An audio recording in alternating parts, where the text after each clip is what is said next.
Xudovandlar xudovandi, yuq xudolikda kimsa monandi. Hazmat bobida kamondin uluq, nikim andin uluq andin uluq.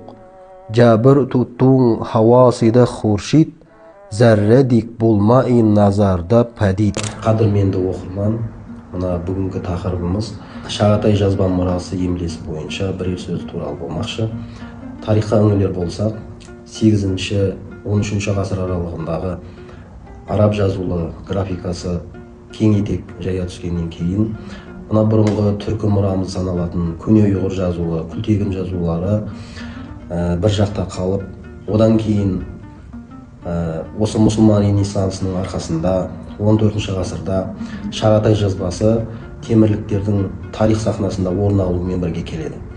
Сонда Әмір Темір уақытында дәуірлік билік күшіне мініп тұрған кезде Әлишер Науаи атты үлкен бір ғұлама ғалым осы тарих есігін ашып, өз әдебиеттерін мына түркі тіліндегі, яғни араб графика жазуындағы емле арқылы көптеген еңбектер жазады.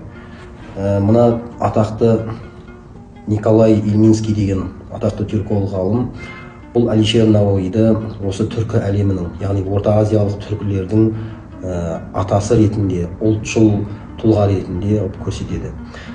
Бұл Әлишер Науаидің бұл түркі әлеміне, яғни мұсылман әлеміне түркі тіліндегі, яғни Шағатай жазба мұрасы, ол жазбаның үш тілде, яғни араб, парсы және түркі Шағатай қоспасынан келіп саналатын, және ескі өзбек, ескі ұйғыр, ескі татар, ескі қазақ тілі деген ұғымдас, мәндес ұғымдардың аясында қарастырылатын бұл жазба мұрасы көптеген еңбектерде қарастырылады.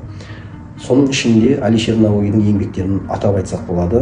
Саба сайяры, Ғараибус сиғар, Навадирус шабаб, Бадайул васат, Фаваидул кибар, Хайратул абрар, Фархату ширин, Лейлу ва мәжнун, Саба сайяры, Маджалусул нафайс, Насайул махабба, Рисайул муамма, Мухакаматул луғатайн, Мунаджат, Чехел хадис, Najmul Jivahi сынды еңбектерді атап айтуға болады.